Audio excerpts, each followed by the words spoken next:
everyone, welcome back to Easy Study Guide. We are going with our theory sessions of strength of material, in which we are studying SFD and BMD. SFD चे सगळे parts झालेले आहेत. आज मी तुमचं BMD explain करणार आहेत. That is how to draw bending moment diagrams. तर हे जे आहे ते होलली 100% आधीच्या लेक्चर्सवर डिपेंड आहे. म्हणजे आपण SFDमध्ये कॉन्स्टंट शिअर फोर्सची कंडिशन पाहिली, कॅन्टिलिव्हरसाठी, सिम्पली सपोर्टेडसाठी पाहिली. परत UDLची केसेस पाहिल्या, अगेन कॅन्टिलिव्हर सिम्पली सपोर्टेड, UVLच्या कॅन्टिलिव्हर सिम्पली सपोर्टेड. तर आता आपण BMDमध्ये तो पॅटर्न ठेवणार नाही आहोत. आपण डायरेक्टली बघणार आहोत की कॉन्स्टंट शिअर फोर्स असताना BMD कशी येते. म्हणजे तुमचं शिअर फोर्स म्हणजे इथे डायरेक्ट तुमची SFD मी ड्रॉ केलेली असेल, त्यावरून BMD काढता येईल. अगेन तुमचं UDL असताना कशी असणार ते काढेल, आणि UVL असताना SFD वरूनच BMD ड्रॉ करता येते. आणि ते मी डायरेक्टली SFD आधीच्या सेशन्समध्ये झालेली आहे, म्हणून मी डायरेक्टली ते कंडक्ट करून पुढचं BMD कशी काढायची ते शिकवणार आहे, एक्सप्लेन करणार आहे. सो हायली रिकमेंडेड की तुम्ही आधीचे पार्ट्स नक्की पहा, अदरवाईज तुमचं कन्फ्युजन होण्याचे जास्त चान्सेस आहेत. आणि जर तुमचं SFD ड्रॉ कशी करायची हे कन्सेप्ट क्लिअर असतील तर you can watch it and get understood it. So without further dues we are going to start BMD. जर तुम्हाला माझ्या आधीच्या लेक्चर्सचे लिंक हवी असेल तर डिस्क्रिप्शन बॉक्समध्ये मेन्शन केलेली आहे, किंवा राईट कॉर्नरला आय बटनवर पण मेन्शन केलेली आहे. Or you can go in the playlist section. AMVI RTO mains exam नावाचं प्लेलिस्ट आहे. तुम्ही तिथे बाकीच्या सब्जेक्ट्सचे पण लेक्चर पाहू शकतात, किंवा SFDचे पण लेक्चर्स पाहू शकतात. अगेन स्ट्रेस आणि स्ट्रेनचे पण लेक्चर्स पाहू शकतात. So we are going to start with constant shear force.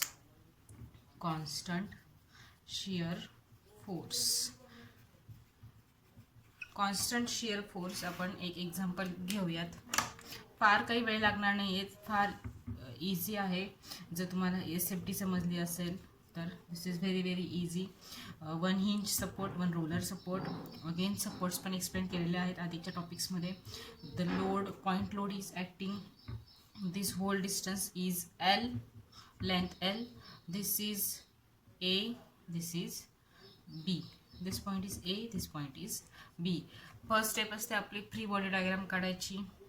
Free body diagram, point A, point B. हा सपोर्ट किती येईल?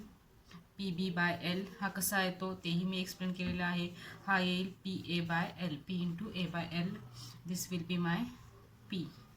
Distance, this is distance A, this is distance B. Whole distance is L. तर आपल्याला constant shear force म्हणजे एक गोष्ट माहीत असते की हा shear force throughout the span of beam constant आहे. म्हणजेच shear force V will not be function of X. ही गोष्ट क्लिअर झाली. V is not function of X म्हणजे V is equals to C1 धरूयात आपण, that is constant. C is constant. आणि आपल्याला हेही माहिती आहे dm/dx is equals to V. हे आपण आधी लर्न केलेलं आहे. जर dm/dx is equals to V आहे तर आपल्याला M काढायचं असेल तर आपण याला इंटिग्रेट करू. म्हणजेच याला इंटिग्रेट केलं, M will be equal to V dx. आपला V काय आहे? C. देअरफॉर एमच काढायचं आहे ना, बेंडिंग मोमेंट काढायची. So M equal to C1x plus C2. This will be equation of bending moment. हे कशाचं इक्वेशन आहे? This is equation of straight line, inclined straight line. मग याच्यावरून एक गोष्ट कळते की जेव्हा तुमचा शिअर फोर्स कॉन्स्टंट असेल, शिअर SFD तशी असेल, तर त्या केसमध्ये तुमची जी BMD असेल, बेंडिंग मोमेंटची जी डायग्राम असेल, ती इन्क्लाइंड स्ट्रेट लाईनच्या फॉर्मॅटमध्ये असेल. म्हणजेच SFD जेव्हा तुमचा कॉन्स्टंट शिअर फोर्स येतो, इकडे BMD घेऊयात, जेव्हा तुमचा कॉन्स्टंट शिअर फोर्स येतो तुमची BMD इन्क्लाइंड स्ट्रेट लाईन असते. हे असू शकते किंवा हे असू शकते, depend on the slope of this equation. तर यानुसार तुमची ती असेल. मग आता BMचे कॅल्क्युलेशन्स, याची आपण SFD आणि BMD काढून घेऊयात. याची SFD कशी येणार? SFD will B, this is SFD म्हणून हा V येईल. दिस is PB by L.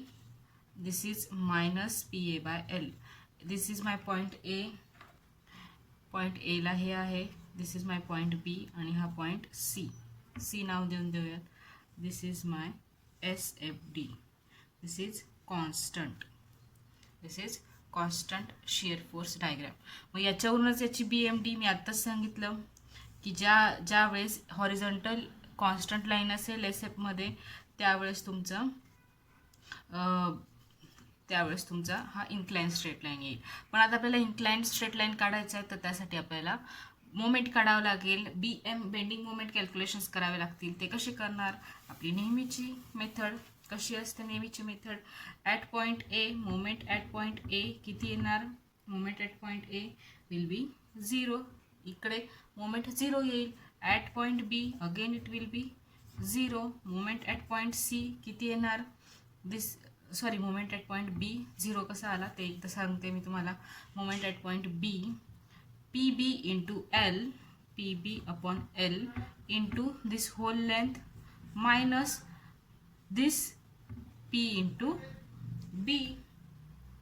So LL cancel झाला. PB equal to 0. At point B काढला ना आपण. PB अपॉन L हा force into perpendicular distance L multiply झालं. हा एक झाला आणि हा काय होईल तुमचा? रिव्हर्स डायरेक्शनने ॲक्ट होणार आहे याच्या, म्हणून मायनस साईन. हा force P into perpendicular distance B. तर PB मायनस PP 0 येईल. मोमेंट ॲट पॉईंट C कसं करणार? Moment at point C PB upon L into perpendicular distance A. तेवढंच येणार. किती येतं आहे ते? PAB upon L. So this is maximum. हे पण आपण शिकलेलो आहे की ज्या पॉईंटला तुमचा शिअर फोर्स 0 असतो त्या पॉईंटला तुमची बेंडिंग मोमेंट मॅक्झिमम असते. म्हणजे ह्या पॉईंटला तुमची बेंडिंग मोमेंट मॅक्झिमम असेल. किती? PAB upon L. आणि ह्या पॉईंटमध्ये किती असेल? Inclined straight line. या पॉईंटमध्ये किती असणार? Inclined straight line.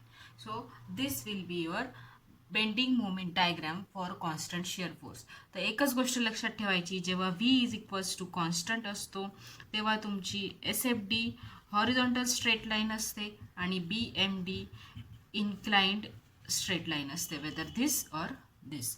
So this is about bending moment diagram for constant shear force. Then next case is for uniformly distributed load. For uniformly distributed load. Second case आहे. और linearly varying. Linearly varying मधलं पहिलं येतं तुमचं UDL. आपण एक beam घेऊयात example म्हणून. This is my beam. This is UDL is acting on it. This is hinge support. This is roller support. The whole length is L. The whole length is L. This is my point A. This is my point B. आता यात तुम्हाला V is constant म्हणता येईल का? नाही. का? कारण V हा जो आहे तुमचा ह्या स्पॅनच्या लेंथसोबत युनिफॉर्मली व्हॅरी होतोय. म्हणजे युनिफॉर्मली प्रत्येक लेंथला तुमचा शिअर फोर्स व्हॅरी होत जाणार आहे. तेवढा प्रत्येक लेंथसोबत व्हॅरी होत जाणार आहे. म्हणजे V is equals to function of X आहे इथे. हा X म्हणजे काय आहे म्हणतो? स्पॅन ऑफ बीम आहे. इथे X1 घेतलं तर V will be function of X1. इथे X2, X3, X3 ह्या पॉईंटला घेतलं तर L येईल त्या पॉईंटला. In this way V is function of X. आणि हे कोणतं आहे? लिनियर फंक्शन आहे. अगेन आपल्याला माहिती आहे dm by dx is equals to V. आपल्याला मोमेंट काढायची आहे. याचं इक्वेशन काय आहे तुमचं? म्हणजेच काय येईल? dm by dx is equals to V is equals to C1x plus C2. Linear function आहे. इंटिग्रेट केलं, m काढायचं आहे. इंटिग्रेट केलं C1x² plus C2x plus constant. हे धरला तर धरला, म्हणजे you can consider it or not. Plus C3 me constant consider करते. तर हे कोणतं इक्वेशन झालं? C1x² plus C2x plus C3. This is equation of parabola. Equation of parabola. मग याच्यावरून एक गोष्ट लक्षात आली, जेव्हा तुमची UDL असतो, शिअर फोर्स काय असते तुमची इन्क्लाइंड स्ट्रेट लाईन असते, त्यावेळेस तुमचं हे इक्वेशन ऑफ पॅराबोला असतं. मग आता याच्यापैकी आता एक याच्यात इम्पॉर्टंट एक गोष्ट अशी आहे, याची जेव्हा आपण SFD काढूयात, डायरेक्टली मी SFD काढते. याची SFD काय येणार आहे, दिस इज V, इकडे काय आहे WL/2. SFD कशी काढली ते मागच्या लेक्चरमध्ये एक्सप्लेन केलेलं आहे. This is my point A, this is my point C, this is my point B. So SFD will be like दिस.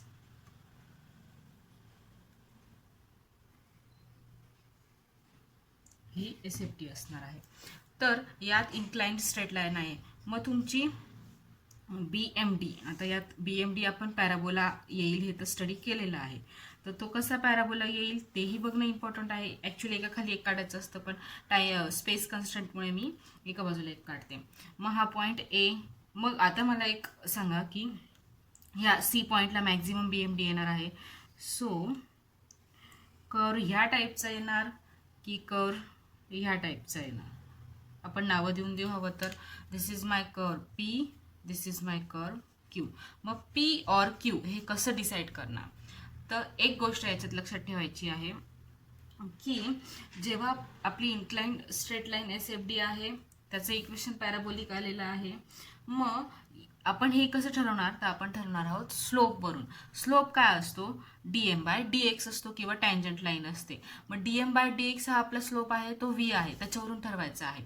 आता मी कसं ठरवणार, ॲट पॉईंट A आणि ॲट पॉईंट B या दोघांच्या पॉईंटसोबत मला V ची व्हॅल्यू माहिती आहे, म्हणजेच स्लोपची व्हॅल्यू माहिती आहे. किती येते ती 0 येते का, नाही. किती येते ॲट पॉईंट A V ची value WL/2. At point B किती येते -WL/2. म्हणजे 0 येत नाही एवढं कन्फर्म. म्हणजे ह्या पॉईंट्सला या कर्वचा स्लोप 0 येता कामा नये. स्लोप ऑफ P और Q at points A and B should not be equal to 0. का, कारण dm/dx is equals to V. V is not 0 at point A and B. So हा पॉईंट स्लोप 0 नाही आला आहे. ते कसं आपण डिसाईड करणार, ह्या इथे 0 येतोय की नाही, टँजंट्स ड्रॉ करून. जेव्हा मी याला टँजंट ड्रॉ करते, ह्या Q कर्वला टँजंट अशा प्रकारे ड्रॉ होईल, इकडे पण अशा प्रकारे ड्रॉ होईल.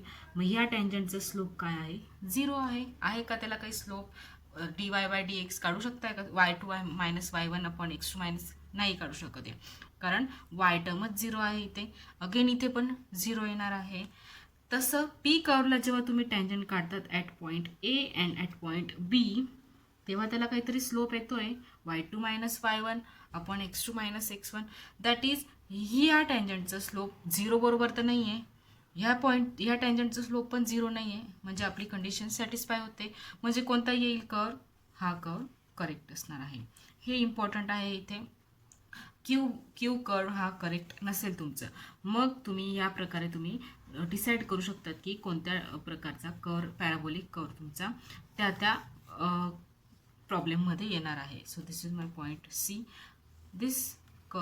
दिस form of curve will be correct. मग अगेन उरलं काय याच्यात तुम्हाला, आता BMD तर मिळाली. मग at point A B bending moment काढायचा, किती येणार, 0च येणार आहे. Bending moment at point A will be equal to 0. तुम्ही हवं तर इथे फ्री बॉडी डायग्राम काढू शकताय. फ्री बॉडी डायग्रामवरून तुम्हाला बेंडिंग मोमेंट्स काढता येतात. ॲक्च्युली MCQ जेव्हा तुम्हाला स्टडी करायचे असतात तेव्हा या सपोर्ट रिॲक्शन्स पण तुमच्या लक्षात राहायला पाहिजे.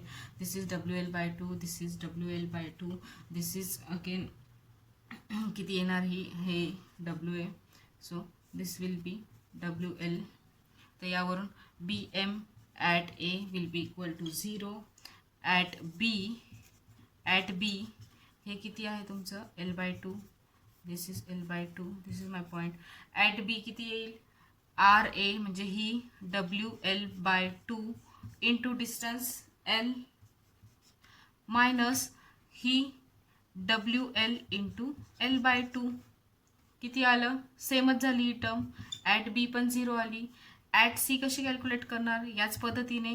At C WL/2 into L/2 म्हणजे किती येते तुमची, ॲट C आता इथे बेंडिंग मोमेंट C काढणं इम्पॉर्टंट आहे. कसं, तर इथे तुम्हाला एवढ्या डिस्टन्समध्ये पण UVL ॲक्ट होतोय, तर त्याचंही तुम्हाला काढावं लागेल कॉन्सन्ट्रेटेड लोड. म्हणजे ह्या पॉईंटसाठी this is my point B, this is my point C, इकडे ह्या पॉईंटमध्ये तुमचं किती ॲक्ट होतोय याच्या निम्मे म्हणजेच W into L/2 WL/2 act होईल. आणि हा तर आहेच, हा ॲक्ट झाला. हा किती आहे WL/2. This is my distance L/4 आणि L/4 टोटल आहे L/2. या पद्धतीने तुमचं किती येईल WL/2 इंटू हे किती आलं total L/2 at point C काढतोय, मायनस हा किती आहे WL/2 इंटू हे डिस्टन्स किती आहे L/4. तो होल तुमचा येईल WL²/8. परत एकदा एक्सप्लेन करते की मी ॲट पॉईंट C कसा काढले बेंडिंग मोमेंट. काय आहे आपला, हा जो आहे एक्सच्या बरोबर व्हॅरी होतोय. हा जरी आपण इथे याचं पॉईंट लोडमध्ये कन्वर्ट केलं असलं तरी जेव्हा आपण एवढा सेक्शन कन्सिडर करू तरी तेवढ्या सेक्शनमध्ये तुमचा काही ना काही लोड शिअर फोर्स ॲक्ट होत राहणार आहे. तो किती आहे, तर तो हा एवढा UDL एवढा आहे. म्हणजे जेव्हा आपण एवढं सेक्शन कन्सिडर करू तर त्याचंही आपल्याला पॉईंट लोडमध्ये कन्व्हर्जन करावं लागेल. तर कसं कन्वर्ट करणार आपण त्याला, याची मॅग्नेट्यूड किती आहे W इंटू आपण काय करतो लेंथ करतो. म्हणजे W इंटू ही लेंथ किती आली W इंटू L/2 म्हणजेच WL/2 हा लोड आला. म्हणजे आपली A to C सेक्शनची FBD इथे प्रिपेअर झालेली आहे. मग A सेक्शनला रिॲक्शन किती ॲक्ट होत होती RAWL/2. परत हा जो कॉन्सन्ट्रेटेड लोड आहे तो किती डिस्टन्सला ॲक्ट होईल, एवढ्या डिस्टन्सच्या हाफ डिस्टन्सला L/2च्या हाफ डिस्टन्सला. म्हणजे हा एक आला L/4, हा एक आला L/4. This is total L/2 जेवढं आपण सेक्शन घेतलेलं आहे. आपल्याला मोमेंट अबाउट पॉईंट C काढायची आहे. दिस फोर्स WL/2 इंटू एवढं perpendicular distance L/2. This is acting clockwise. Again हा एक उरला, हा अँटी क्लॉकवाईज ॲक्ट होईल म्हणून मायनस साईन. याची magnitude WL/2 into perpendicular distance L/4. तर टोटल असेल तुमचा WL²/8. तो कुठे ॲक्ट होणार आहे Cला. मग तुमची अशा प्रकारे BMD कशी येणार आहे, this is WL²/8. This is my point A, this is my point B, this is my point C, this is my point B आणि हा C. तर हा point C, this is my BMD for uniformly distributed load. In this way you can calculate BMD. आता again ह्या पॉईंटला किती act होते हे प्रत्येक वेळी काढणं MCQ सारख्या एक्झाममध्ये नॉट पॉसिबल. तुम्ही हे लर्नच करायचं आहे. सोपं आहे, एकदा कन्सेप्ट क्लिअर झाली की ऑटोमॅटिकली तुमच्या लक्षात राहील. So this was case about UDL. Now UVL, uniformly varying load. UVL, uniformly varying load. काय असतो uniformly varying load, this is my beam. This load is varying from point A to point B. These support reactions are acting. याची free body diagram RA RB ह्या support reactions काय येतात तेही सांगितलेलं आहे. दिस will be WL किती डिस्टन्सवर act होईल L/3 to L/3. तर मी डायरेक्टली याची SFD कन्सिडर करून तुम्हाला सांगते याची SFD काय कोणत्या प्रकारची येते. दिस is V, this is my point A, this is my point B. In this way the SFD of this load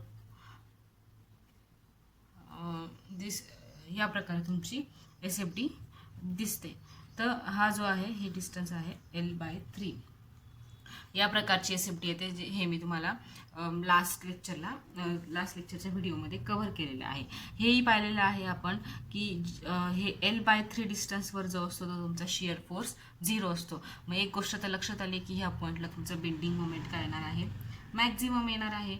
मग या केसमध्ये आता काय करायचं, तुम्हाला एक तर तुम्हाला राईट सेक्शन कन्सिडर करायचं आहे, राईट सेक्शन किंवा लेफ्ट सेक्शन. आपण यासारख्या बीममध्ये तुम्ही कोणतंही सेक्शन कन्सिडर करू शकतात. आता मी राईट सेक्शन कन्सिडर करून तुम्हाला फक्त ह्या पॉईंटला बेंडिंग मोमेंट कॅल्क्युलेट करून दाखवते, कारण ए आणि बीला 0 येणार आहे. ते तुम्ही व्हेरीफाय करू शकतात किंवा क्रॉस चेक करू शकतात. Bending moment at C considering the right section of this part काय येणार, R B into perpendicular distance. Again this is anti clockwise म्हणून negative, R B into distance perpendicular distance plus याचं पण मी मागच्या मेथडप्रमाणे reactions काढून घेतलेल्या आहेत. त्या किती येतील, W into L by √3, W upon √3 into L by 2√3 हेही कॅल्क्युलेट केलेलं आहे, इंटू एल बाय 3√3. हे जे सगळं आता तुम्हाला समजायला कठीण जात असेल तर त्यासाठी तुम्हाला मागचं सेशन पाहावं लागेल, किंवा तुम्ही अगेन एवढ्या एकच्यात UVL ॲक्ट करून त्या सपोर्ट रिॲक्शन्स कॉन्सन्ट्रेटेड रिॲक्शन्स काढू शकतात. आर बी किती आहे तुमची, WL/6 आहे मायनस WL/6 इंटू डिस्टन्स किती आहे L/√3 plus WL² upon 8√3. Sorry हे so BM will be equal to WL²/9√3. कसं काढलं परत एकदा सांगून देते हवं तर. हे सिमिलॅरिटी ऑफ ट्रायंगलनुसार काढायचं असतं. WX this is L/√3, this is point B. Similarity of triangle W upon L, हा पूर्ण triangle W upon L is equals to WX upon L/√3. WX येतो तुमचा WL/√3 इंटू 2√3. तर या प्रकारे तुम्ही मोमेंट कॅल्क्युलेट करू शकतात. Moment is equals to load into perpendicular distance. So moment about point C will be WL² upon 9√3. या प्रकारे you can calculate bending moment diagram. हा जो पार्ट आहे हा पूर्ण तुमच्या मागच्या लेक्चरवर डिपेंड आहे. So do watch the last lecture, previous lecture and then watch bending moment diagram. So या सेशनमध्ये तुमचं पूर्णपणे BMD कवर झालेलं आहे. आपण नेक्स्ट सेशनमध्ये काही कन्सेप्च्युअल प्रॉब्लेम्स लर्न करू and then we will see MCQs for whole SFD and BMD. कोणत्या प्रकारचे MCQs विचारले जाऊ शकतात, त्याचे आन्सर्स, एक्सप्लेनेशन सगळं बघूयात आपण. So stay tune for next sessions and if you like the video, like, share and subscribe my channel. Thank you very much and keep studying and take care. This is most important nowadays. Thank you.